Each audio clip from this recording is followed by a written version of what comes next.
Eccoci, pronti per una nuova puntata del nostro podcast in cui cerchiamo di rispondere alle domande che ci mandate, tante, ma continuate a mandarne, mi raccomando. Noi siamo qui, cuffia, microfono e accanto a me Davide Savelli con le domande di questa puntata che riguarda... Chiedilo a Barbero, un podcast di Cora Media e Intesa San Paolo On Air. Oggi ci concentriamo su un'isola affascinante e verdissima nell'Atlantico settentrionale, con la domanda di Danilo da Santena, in provincia di Torino, che scrive: Professore, volevo farle una domanda sulla storia di un paese che nella sua lotta per l'indipendenza ha dovuto sacrificarsi a lungo contro un nemico potente e agguerrito come l'Inghilterra. Sto parlando dell'Irlanda. Come ci è riuscita?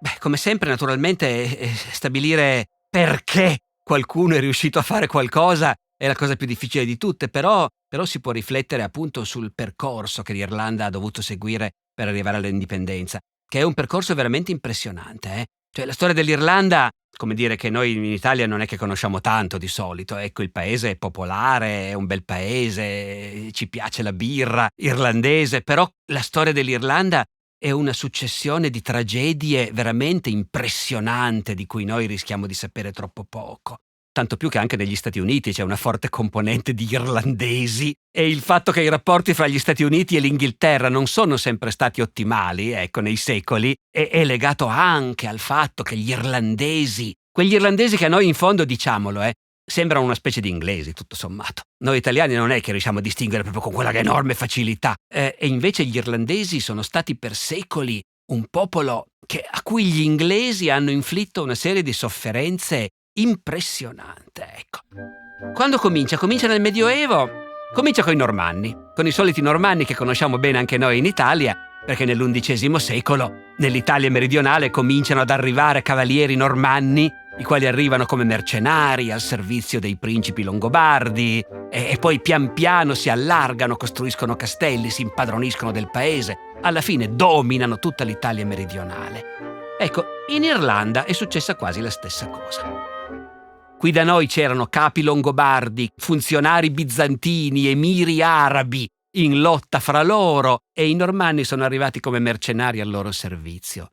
L'Irlanda medievale non era un regno unitario, era divisa fra tanti piccoli regni, si chiamavano regni in teoria, In realtà erano in qualche caso 4 pecore, onestamente, continuamente in lotta fra loro. L'Inghilterra invece nell'XI secolo viene conquistata dai normanni, Guglielmo il Conquistatore, duca di Normandia.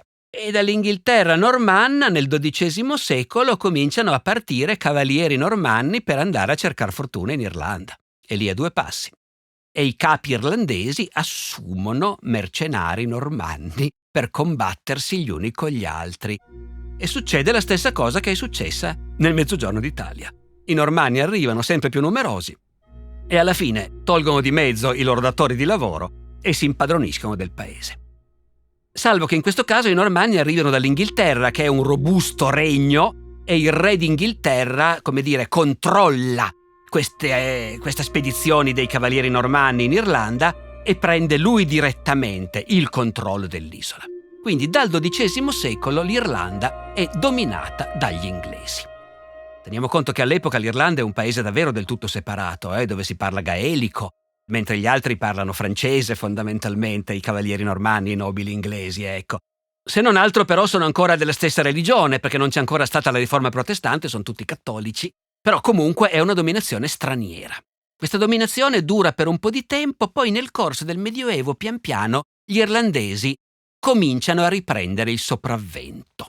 Si dice che abbia avuto molta importanza la grande peste del 1348, che avrebbe colpito in particolare le comunità normanne e inglesi nelle città e nei villaggi e meno invece la popolazione irlandese indigena che era sparpagliata nelle campagne. Quello che è certo è che in effetti alla fine del Medioevo sembrerebbe che la presenza anglo-normanna in Irlanda si sia molto limitata.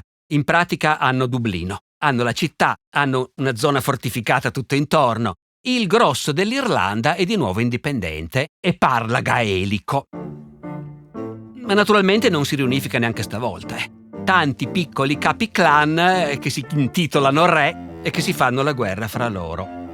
Rimane così per un po' di tempo, È una storia molto monotona, ragazzi, questa è impressionante la monotonia di questa storia, cioè gli irlandesi che si ribellano, riguadagnano un certo controllo, poi a un certo punto gli inglesi decidono di ritornare in forze e lo fanno. Sono i Tudor nel Cinquecento, Enrico VIII e poi Elisabetta. Con i Tudor gli inglesi, la monarchia inglese investe di nuovo molto nel riconquistare l'Irlanda e ci riesce. A inizio Seicento l'Irlanda è di nuovo sottomessa agli inglesi. Naturalmente noi diciamo queste cose come se fossero così pagine del manuale, ma sono conquiste brutali che comportano stragi, distruzioni, espropriazione di terre. E il guaio è che nel frattempo questo è diventato anche un conflitto religioso, perché gli inglesi sono diventati protestanti e invece gli irlandesi sono ostinatamente cattolici. Il che vuol dire che agli occhi dei dominatori inglesi gli irlandesi sono proprio dei selvaggi. Arretrati, papisti, eretici, non meritano nessuna considerazione. Ci vuole il pugno di ferro per governarli. E quindi il governo inglese continua con la politica appunto delle espropriazioni, sottrarre le terre agli irlandesi e importare dei bravi protestanti inglesi e scozzesi verso l'Inghilterra per fare, oggi qualcuno direbbe, la sostituzione etnica. E in certe zone dell'Irlanda ci arrivano quasi. Nel nord-est, nell'Ulster, effettivamente la presenza di protestanti inglesi e scozzesi comincia a sostituire gli indigeni irlandesi cattolici, ecco. Storia monotona, dicevo. Nel Seicento gli irlandesi ci riprovano. C'è di nuovo una fase di ribellioni e quindi violenze, stragi, massacri. Ce la fanno per un attimo perché l'Inghilterra, ricordate, negli anni 40 del Seicento è travolta dalla rivoluzione inglese, dalla guerra civile, il Parlamento contro il re. In quel momento gli irlandesi, se la godono effettivamente, hanno la sensazione di poter riprendere il controllo del loro paese. Poi la guerra civile inglese finisce, arriva la dittatura di un uomo forte, particolarmente abile e particolarmente spregiudicato, Cromwell, il Lord Protettore, e Cromwell, appena ha consolidato il suo potere in Inghilterra, procede a riconquistare l'Irlanda. Storia monotona, sì, brutalità, stragi, distruzione, circa metà della popolazione irlandese sterminata o deportata in condizioni praticamente di schiavitù, immigrazione in massa dall'Inghilterra e dalla Scozia. E a questo punto per un po' è proprio finita, cioè l'Irlanda è veramente stroncata, non ha più un'elite, non c'è più un'elite cattolica, i pochi ricchi e nobili rimasti si convertono al protestantesimo e l'Irlanda per tutta la seconda metà del Seicento, il Settecento e l'Ottocento è un paese abitato da una massa di contadini cattolici, ignoranti e poverissimi e un'elite invece anglo-irlandese, protestante, ecco, che comanda. Passano un paio di secoli prima che di nuovo gli irlandesi alzino un po' la testa. E per tutto questo periodo l'Inghilterra, che è il paese più civile del mondo, che è il paese della rivoluzione industriale, che è il paese dai costumi più raffinati, dalla cultura più evoluta, ed è anche il paese più liberale d'Europa, però tratta l'Irlanda come una colonia abitata da indigeni senza diritti. Perché se sei cattolico non hai diritti politici nel Regno Unito, ecco. Indigeni poveri, ignoranti, disprezzati, considerati spregevoli dagli inglesi e tenuti in una condizione di totale sottomissione.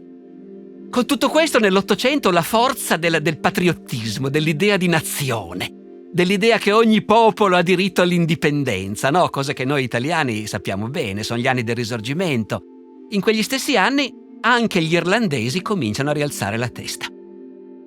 E in Irlanda comincia a crearsi un movimento che chiede una qualche autonomia all'interno del Regno Unito. Il movimento autonomista, ecco, per una cinquantina d'anni, dagli anni 70 dell'Ottocento fino alla Prima Guerra Mondiale, uno dei grandi problemi che spaccano la politica inglese è quello che loro chiamano la home rule, cioè il governo di casa, il fatto che gli irlandesi abbiano diritto a governarsi da soli dentro il Regno Unito. I liberali spingono spesso per far passare questa innovazione, questa riforma che dà una certa, oggi diremmo l'autonomia dell'Irlanda. Non passa mai. Le opposizioni sono fortissime. Sono fortissime anche in Irlanda perché tutta la popolazione protestante di origine inglese o scozzese non vuole l'autonomia dell'Irlanda, che vorrebbe dire che la maggioranza cattolica comincia a comandare, naturalmente, no? Tanto che quando finalmente nel 1912 si arriva quasi a far passare finalmente questa legge, ed è chiaro che prima o poi passerà, in Irlanda cominciano a formarsi le milizie paramilitari. Perché i protestanti dell'Ulster cominciano a organizzarsi in compagnie armate per poter sparare sui cattolici se per caso quei traditori del governo di Londra decidessero di dare l'autonomia all'Irlanda. E ovviamente si formano anche le milizie cattoliche, gli Irish Volunteers, ecco. Scoppia la Prima Guerra Mondiale proprio quando finalmente la legge per l'autonomia irlandese passa. Però c'è la guerra e viene sospesa. A questo punto gli irlandesi non ne possono più e c'è l'episodio tragico, drammatico della grande rivolta di Pasqua del 1916. Cioè nel momento in cui l'Inghilterra è impegnata allo spasimo nella guerra contro la Germania, gli irlandesi insorgono. C'è la grande insurrezione di Dublino. In realtà poi oggi andare a vedere si dice non erano poi tanti, erano gruppetti, però l'insurrezione fa un'impressione enorme. Per gli inglesi vuol dire che gli irlandesi sono dei traditori. Noi siamo impegnati nella guerra per la civiltà contro i crucchi con l'elmo chiodato e gli irlandesi ci si ribellano in casa proprio adesso.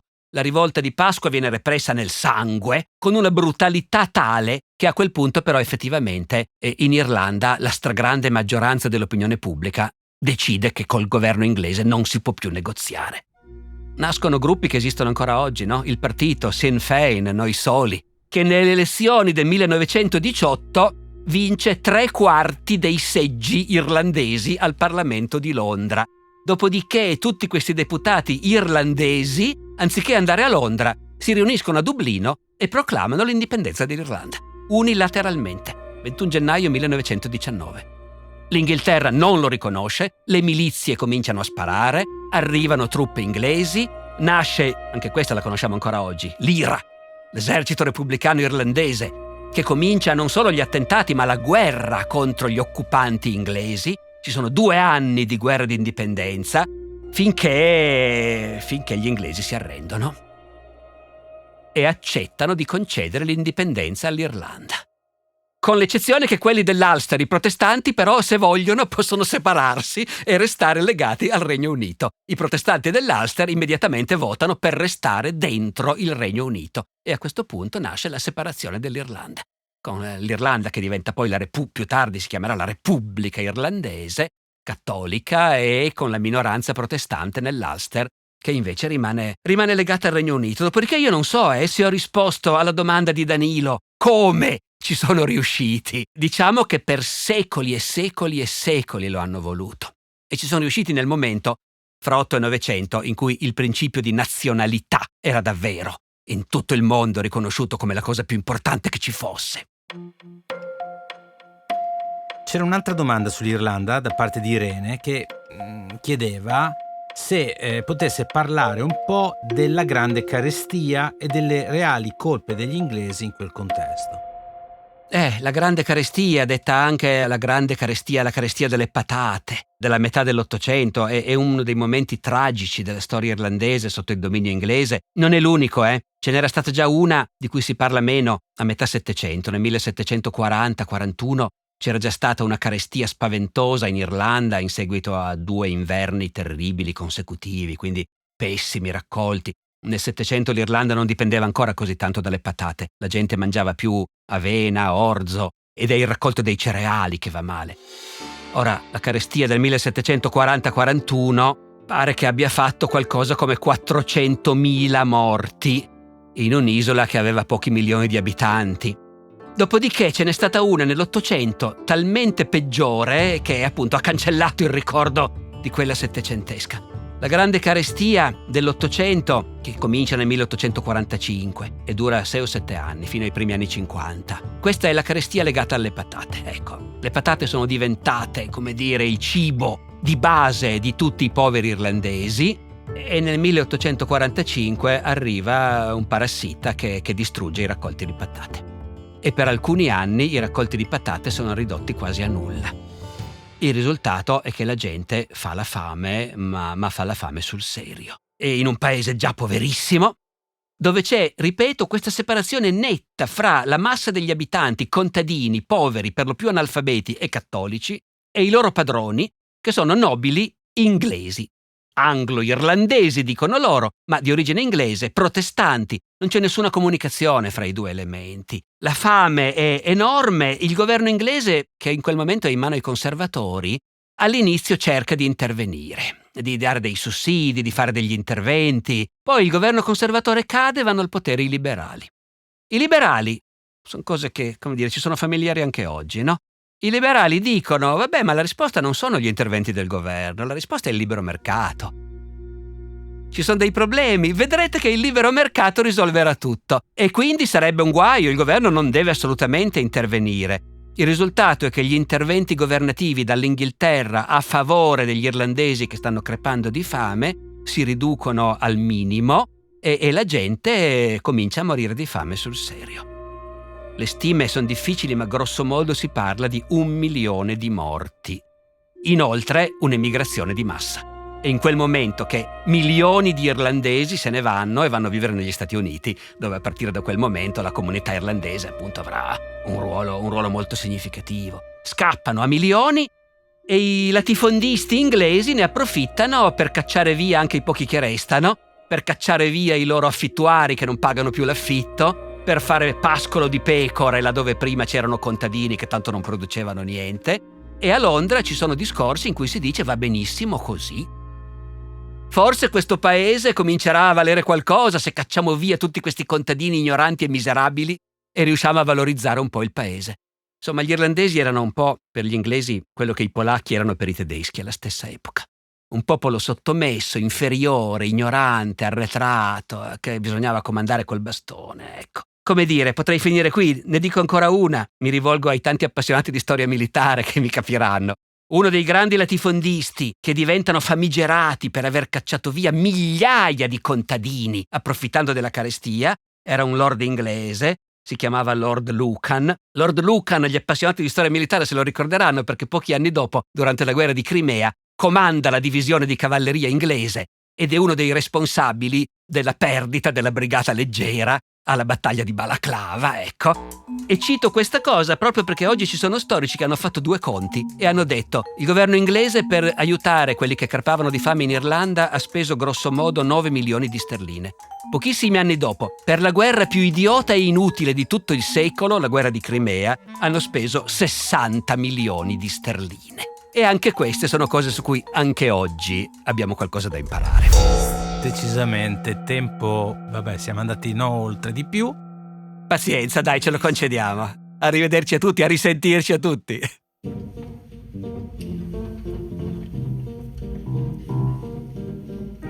E a conclusione di questo episodio vi segnaliamo un podcast dedicato alla storia più recente del conflitto a bassa intensità che ha lacerato l'Irlanda del Nord dalla fine degli anni 60 alla fine degli anni 90 del XX secolo. Il titolo è Troubles, una storia irlandese, scritto e prodotto da Samuele Sciarrillo con la collaborazione di Michael Phillips.